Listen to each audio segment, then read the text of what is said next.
Are you ready for some more quick and easy meals? Well, I have got you 4 more this week. Hey friends, my name's Susan and welcome to my home. Today I've got you 4 quick and easy recipes your family's gonna love because we sure did. So let's get our ponytails up and let's get to making some quick and easy recipes that your family will truly enjoy. So come on, let's get to cooking. I've got a lot of stuff I'm going to be doing here in the kitchen tonight. So I'm going to try to make a lazy chicken Parmesan grilled cheese. It calls for Italian bread. I've only got some regular bread. I've got some frozen chicken breast, some of my spaghetti sauce or marinara sauce that's already canned, some garlic salt, some Italian seasonings, some sliced provolone, and some Parmesan. And we're going to get this in a pan and get it all melted up. Oh, I need a little bit of butter too. So it's going to be a grilled cheese, but on steroids. So let's get to cooking. I went ahead and microwaved these chicken patties for about 2 minutes. And they are done. They're not cold. They're nice and warm. So it's time to put together our sandwiches. First thing I'm going to do is just lay the bread out. I think I'll put that one on the bottom. And then next I am going to put on the Parmesan, but I think I'm going to put on a piece of chicken first. There we go. You can use whatever spaghetti sauce that you have. I just happen to have some that I canned up. It's not the thickest. This was my first time trying, guys. I'm kind of proud of it. It didn't do bad, but it's not as thick as I would have liked it to have been. I'm going to go ahead and put that on there. Now, I am going to go ahead and put a little bit of garlic salt on the sandwich because I don't think I made my sauce spicy enough. And a little bit of Italian seasoning. You don't have to, especially if you've got a sauce that's really, really nice and flavorful. But I'm going to do that. That way we'll get a little bit more flavor into it. It does call for provolone cheese. So provolone cheese is going on next. And I just got the Walmart thin sliced provolone. That's going on top. It does call for a little bit of Parmesan cheese on it, and I don't know why there's no mozzarella, because whenever I make chicken parm, I usually use mozzarella, but I'm going to do a little bit of the Parmesan also. Now, let's go ahead and heat up the pan and get it started to cook. And my sous chef decided to come and join in on making some food. I have added a tablespoon of butter to the pan, and I'm going to go ahead and let this melt down real quick. And I did let the pan get nice and hot before I added the butter. So now this just needs to melt. I placed the sandwich in the pan and covered it up so that all of that wonderful cheese would melt. You want to make sure that it gets nice and hot in there. That way the sides get brown and the cheese has time to melt. I love a good grilled cheese sandwich, and this just brought it to the next level. Grilled cheese is always good with soups, so you could always put a soup with this if you wanted to. But this was so good. And it doesn't take very long to make this wonderful sandwich. I do add a little bit of butter usually in between the two sides. But you know what? I love me a dark brown grilled cheese sandwich, and that looks perfect right there. And Buddy's even licking his lips. It smells so good. And it's time to eat. A quick and easy grilled cheese that's not your average. This fits that bill, and it was so good.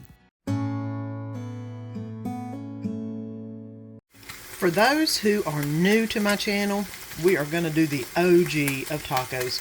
The best tacos you'll ever make. Ooh, and I've got some hamburger going in the side here. Beef and bean tacos. What you'll need is some adobo. I've got some rotel. My favorite is Mexican style lime and cilantro. I've got a can of pinto beans, some taco seasoning, some onion, and some Mexican cheese, and of course my hamburger that is going wide open right now. So let's go ahead and get all this put together to make the best taco you'll ever have. Now, I've pretty much got all of my hamburger browned up. I've already drained the excess fluid that's in here. The next thing I'm going to put in is onion. You don't have to do this, but I do love my onion in this because we love onion. So I've got probably one slice of onion that I've cut up into little pieces that I'm going to go ahead and add in and let this do a little bit of sauteing down. You don't have to let it wait until it gets opaque. It's going to cook because you're going to have it in here for just a little bit. The next thing I'm going to put in is the taco seasoning. Now, I'm not adding any water to this because, and that's about the equivalent of 1 packet of taco seasoning. We are going to be putting in some pinto beans that are drained, not rinsed. They're going in next. So they do have a little bit of water still in them. There we go. And a can of rotel that is not drained. You put the whole thing in there. So you're going to have plenty of fluid in this to get that taco seasoning mixed in with the meat. Now I'm going to go ahead and stir this all around and get everything incorporated, because you know that taco seasoning does need to get out to the corners and get everything done. And yeah, I know this is kind of like a hodgepodge of everything, but let me tell you, once you eat this taco version, you will want to eat it a lot more. It is so good. Now, the last thing I'm going to put in here is unusual, a little bit of adobo. The way I do it is I go around the outside of the pan twice. Just giving it a quick little shake. So let's go ahead and finish getting all that adobo mixed in with the meat and the rotel and the beans. Now you are going to put this on a low and let it simmer for about 20 minutes. 15 to 20 minutes, depends on how low you got it. I'm going to leave mine on about a medium low, about a 3 or 4. Well, about a 3. And let this cook, like I said, for about 20 minutes. Then when we come back, I'll show you how beautiful this looks. And here's what it looks like whenever it's been cooking for just a little bit. You see all that juice in there? That is what makes it so good. Now this is some awesome filling for some tacos. And I think it's time for us to get some made. So let's get this on a plate. So now we've got everything stuffed in the tacos. It's time to put on the good stuff. First thing I'm going to put on is a little bit of taco sauce. I love the medium. Everything on these tacos are a little bit on the spicier side, just because that's the way we like them. There we go. Don't need much, just a little bit. Some green, which is green Tabasco. A few drops on each one. And then some Texas Pete is going on last, and just a dab, because that is spicy stuff. And Danny loves that stuff. I'm also going to put on some sour cream. And I ran out of my squeezed sour cream, so I'm having to use the dollop method and do the best I can with that. And it's going everywhere, guys. These are not going to be the prettiest tacos, but they're going to taste good, though.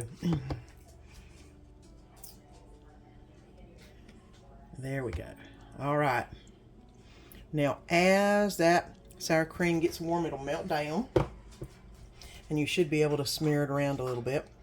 Like I said, I ordered some squeeze kind, and apparently they didn't have any, so they brought me the kind in the jar, or in the container. Last but not least, we're going to be putting on some Mexican cheese on top of this, which is always a favorite. Now, I've got cheese going everywhere, but that is okay. I will either clean it up or let my sous chef buddy have a little bit of it whenever I pop it to the floor. So, there we go. And if you've never tried this recipe, you've got to. The best tacos you will ever eat. Danny's absolute favorite. Yep, it's a family staple. And And it's time for some quick and easy cheeseburger sliders. I have got the King's Hawaiian savory butter rolls. We like those better than the sweet ones. We're not big into the sweet rolls, but those are really good. I've got some of this Kinder's steak seasoning. That is so good, especially on a burger or anything like a burger. And of course, I've got some onion I'm going to put on there. And we've got the star of the show, which is 1 pound of hamburger. And this is going to be a loose burger, which I am going to just cook up in the pan, add some onion to, cook it down, and then we'll put them together. So let's go ahead and get this hamburger cooking up so I can add the onion to it. Now, this has gone ahead and browned up.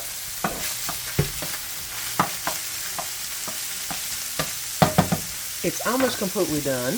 I am going to go ahead and add some onion into it. And I'm in one of those moods again tonight, guys. I'm just going to cut the onion in. Just because I don't want to dirty up the cutting board.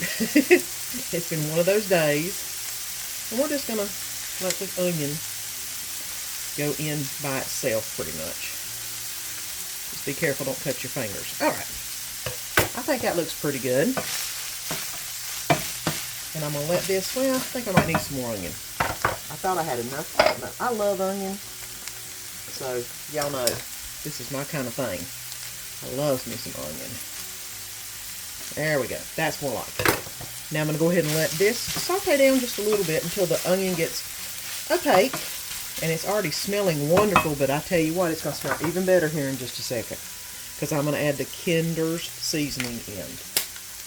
I'm just going to shake on some. You don't need a ton, because this stuff is really flavorful.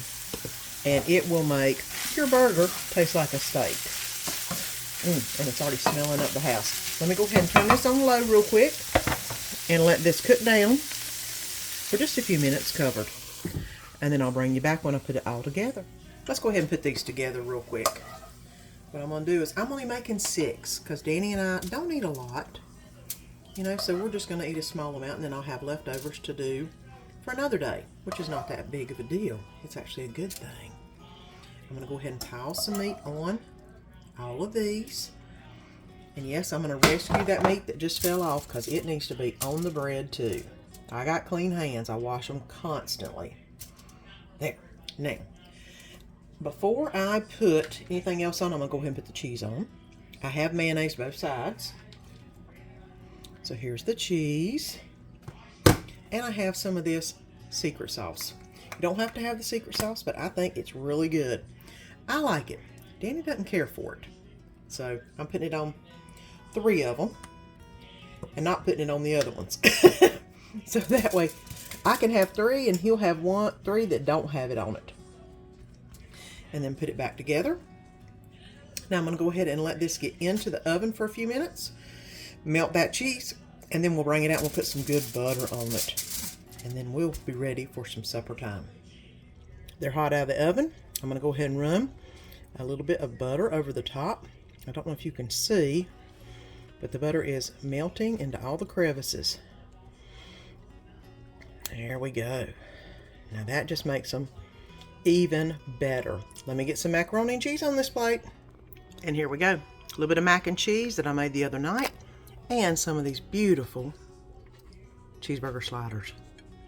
I know Danny's hungry, so let me get him this plate.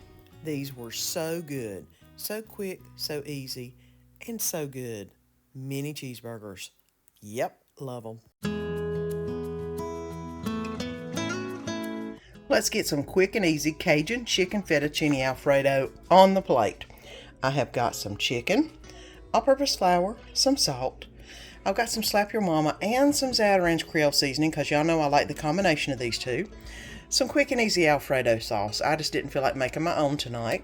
A little bit of oil to put the chicken in. And I've got some Pappardelle fettuccine. Or, well, kind of like fettuccine. But, you know, hey, this stuff's really, really good. If you can't make your own, get the best.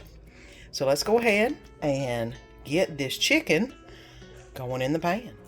And I've already got the water on for the noodles with some salt in it. And I've got my pan starting to heat up with some oil in it. Now let's go ahead and get the dredging station set up, which is not really a dredge. We're just going to put it into flour with a little bit of spices. I'm going to go ahead and add in some all-purpose flour. Don't need a whole lot because I've only got 4 pieces I'm doing. It says to add in about a tablespoon or so of Creole seasoning. I'm going to go ahead and add in a little bit of Zatarain's to the mix. And a little bit of Slap Ya Mama. Y'all know I love this stuff.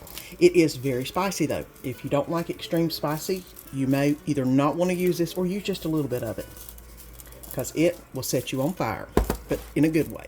I'm going to go ahead and get that mixed up just a little bit so all the spices aren't on the top. There we go.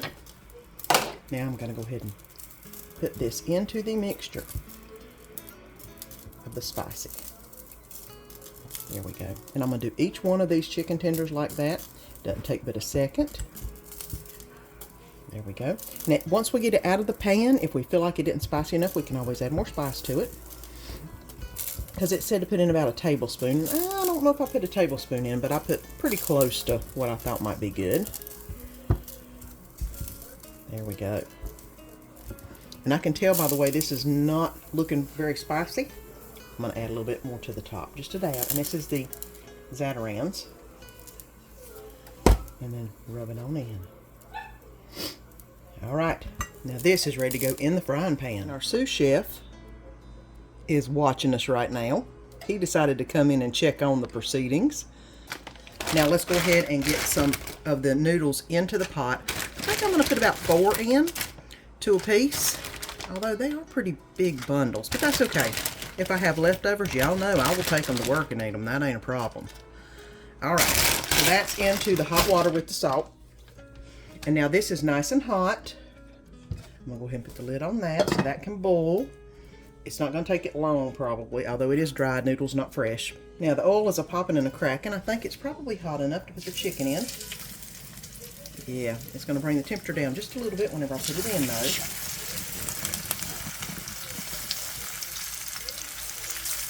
Multitasking. I need to turn my water down a little bit because it about boiled over. There we go. Now,